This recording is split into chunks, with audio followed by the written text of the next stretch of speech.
Welcome to Let Me Fix This. Enjoy the video. You start by opening Roblox and Roblox Studio, then enable experimental mode so the recorder appears. Once done, pick whether you record the live game window or studio play. This affects overlays and input capture. Make sure output is 1920x1080 at 60 FPS if you want smooth footage, and confirm your microphone and system audio devices are selected in your OS. Do this now. It prevents weird audio routing later and ensures the recorder detects the correct sources immediately. You now configure the recorder panel.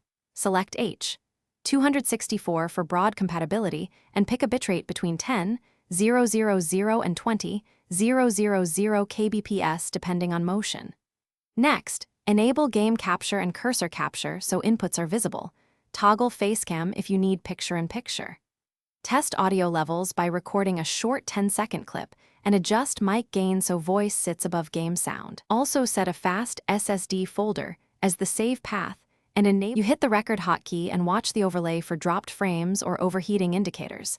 These tell you if performance is suffering. When finished, stop recording and immediately play back the clip to check sync and quality. Then trim or export from Studio to your editor and save a backup copy.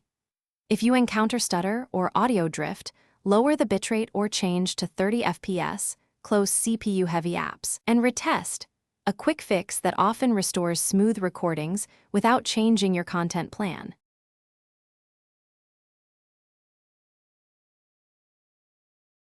Thanks for watching. If you found this helpful, don't forget to like and subscribe.